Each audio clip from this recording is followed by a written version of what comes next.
pembelajaran, Ustazah mau memberikan ice breaking ya. Semuanya Ustazah minta untuk berdiri. Kita praktekkan dulu ya gerakannya. Ada 6 gerakan. Ikutin saja ya.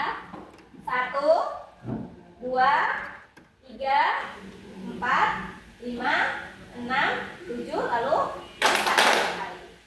Sebelumnya ada yang udah tahu lagu Naik Delman? Udah. Kita praktekkan lagu Naik Delman dengan gerakan yang tadi Ustazah tampilkan. Sekarang kita mulai bareng-bareng dengan menyanyi ya. 1, 2, 3.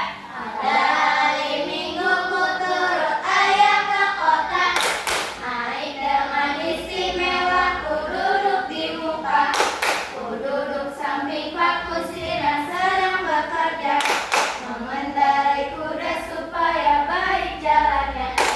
Bisa semua, terima kasih. Silakan duduk. Baik, sekarang sebelum kita memulai pembelajaran, Ustazah mau kalian menyiapkan semua alat tulis kalian di meja masing-masing. Ya. Untuk hari ini kita akan belajar tentang materi yang sebelumnya telah kita pelajari, yaitu kita akan membahas tentang teks persuasi. Sebelumnya boleh dibuka dulu buku paketnya tentang bab bagian teks persuasi. Jadi dibuka semuanya. Baik, sebelumnya Ustazah mau bertanya dulu. Kemarin kita sudah belajar tentang pengertian teks persuasi. Sekarang Ustazah mau bertanya dulu. Ada yang masih ingat apa itu teks persuasi? Tulisan yang mempengaruhi pembaca. Tulisannya? Pembaca, betul. Tulisan yang mempengaruhi pembaca. Jadi teks persuasi itu adalah bentuk tulisan yang dia di situ tujuannya untuk mempengaruhi pembaca melakukan sesuatu. Ya, untuk mempengaruhi pembaca melakukan sesuatu. Nah, biasanya di dalam teks persuasi itu terdapat kata ajakan. Pasti terdapat kata ajakan. Apa saja kata ajakan?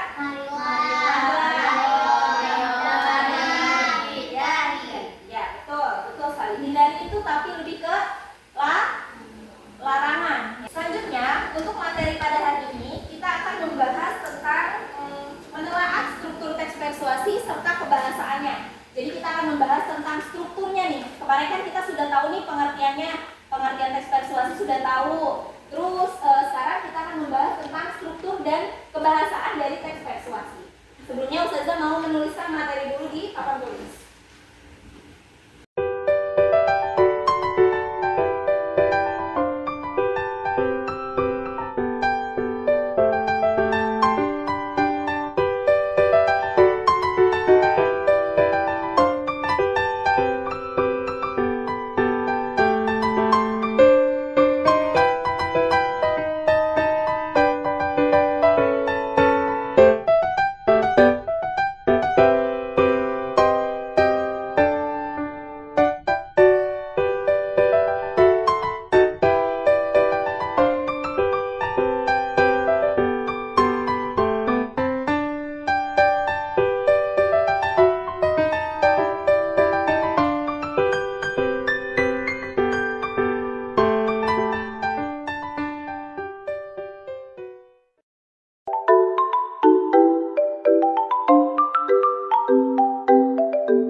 Baik, sekarang coba kalian perhatikan ke papan tulis. Sebetulnya untuk materi struktur bisa kalian lihat ada di buku paket. Ini Ustazah mau menuliskan di papan tulis. Ada yang masih ingat nggak teks persuasi itu biasanya kalian jumpai di mana? Kalimat ajakan itu biasanya kalian dengar dari mana? Poster. Poster bisa. Terus? Pidato. Apa lagi?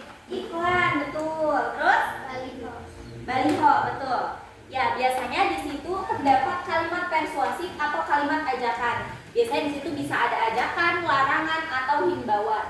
Nah, di sini Ustazah mau membahas tentang struktur teks persuasi.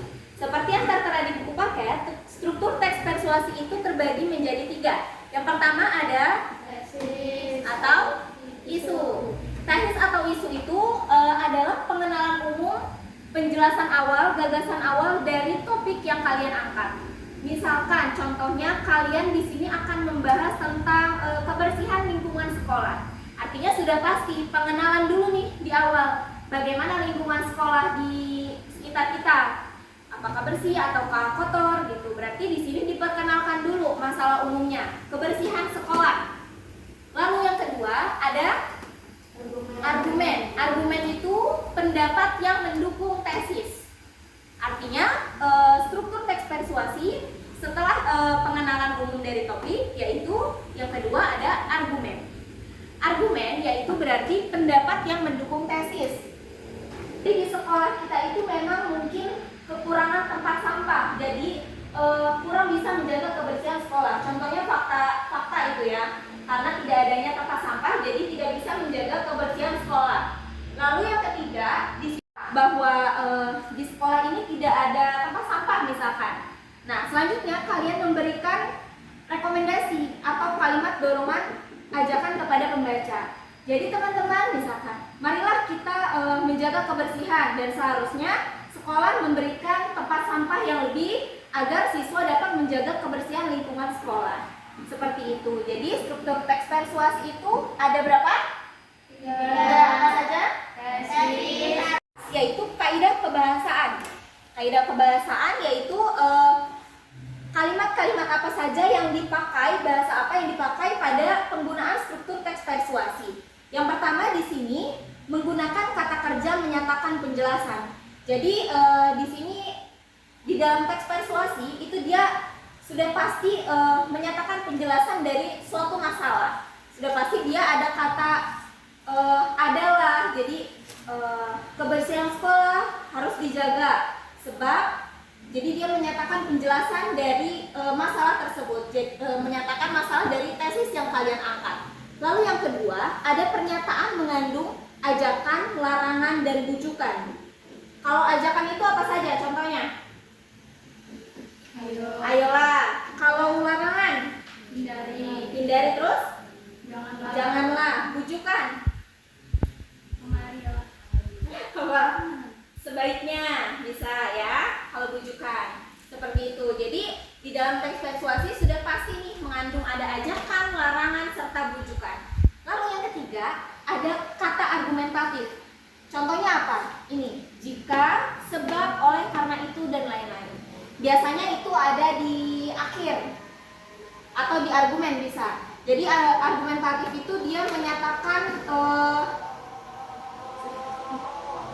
ya, selanjutnya yang terakhir yaitu kata mental. Kata mental itu maksudnya penjelasan akhir dari struktur teks persuasi. Contohnya itu bisa kata diharapkan, terus bisa juga kata menduga, dan lain-lain. Ini biasanya disertakan kata mental itu di akhir, di rekomendasi.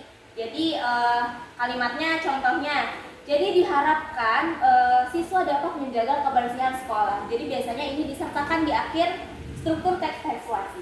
Ustazah mau kalian membagi kelompok ya. Ini aja kelompok 1 dan kelompok 2. Sekarang kalian buka bagian teks persuasi di halaman 148.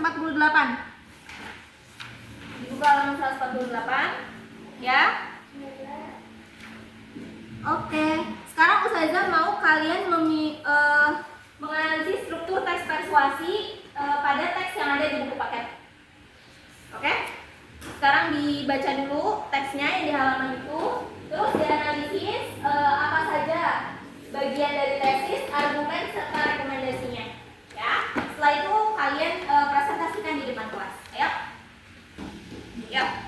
Ustazah kasih waktu 10 menit buat menganalisis struktur teks persuasi. Setelah itu perwakilan kelompoknya maju ke depan untuk membacakan hasil. Ditentukan aja sebagian pengenalannya yang mana. Tesisnya yang awal tadi maksudnya jelas. Selanjutnya sebelum ajakannya ditandai. Jadinya berarti harus rekomendasikan. Terus selanjutnya kelompok 1 sudah? Maju dulu ke depan. Maju. Yang kelompok 1 bacakan dulu nanti judulnya, terus tentukan tesis, argumen, sama rekomendasinya, tapi tidak keseluruhan. Menjaga diri dari kabut asap yang menyelimuti udara mengakibatkan lama, bahkan sudah sangat asap yang menyelimuti udara telah mengakibatkan lama, bahkan sudah sangat beracun apabila terhirup oleh manusia. Paru-paru. Di situ tadi disebut apa? Kelompok 1? Tesis. Kenapa? Di situ pengenalan topiknya tentang apa? Tentang kabut asap. Tentang kabut asap, betul. Karena itu, marilah kita menjaga diri kita agar tidak menghirup asap baik secara langsung maupun tidak langsung. Namun bagaimanapun caranya agar kita bisa terhindar dari menghirup kabut asap sementara penyebarannya sudah sangat luas dan banyak di udara. Jangan khawatir, ada beberapa cara yang bisa dilakukan untuk menghindari diri kita dari kabut asap. Itu termasuk apa? Coba diperhatikan lagi. Yang argumentasi, ya termasuknya itu. Coba di lembar selanjutnya, yang bagian argumentasi yang mana lagi? Dibacakan lagi coba. Yang mendukung adanya fakta. Apabila tidak menemukan masker khusus untuk melindungi diri dari kabut asap, Anda bisa mencoba untuk memodifikasi masker. Caranya adalah dengan menambahkan sabut pelapis pada bagian masker lalu ditutup dengan dijahit oleh kain pada bagian bawah. Jadi kelompok 2 tadi itu termasuk bagian dari apa? Argumentasi. Selanjutnya Una membacakan lagi yang bagian terakhir, rekomendasi. Nah, sebisa mungkin mengurangi melakukan aktivitas di luar rumah. Lebih baik bagi Anda untuk berdiam diri di dalam rumah sekali kabut asap lebih tebal. Jika tidak dapat melakukan aktivitas di luar rumah, maka itu akan membuat kita sangat rentan akan penyakit. Hal ini dikarenakan tubuh yang kelelahan akan berkurang sistem imunnya sehingga penyakit mudah sekali menyerang. Oke, cukup. Terima kasih. Silakan duduk kembali. Coba dilihat di teks yang tadi, di teks persuasi yang tadi. Kalimat apa? Kalimat contoh persuasi. Yang ajakan marilah kita menjaga diri kita untuk tidak menghirup kabut asap secara langsung demi kesehatan tubuh kita sendiri dengan melakukan cara-cara. Ya, betul. Jadi tadi contoh ada kalimat apa di situ? Kalimat ajakan.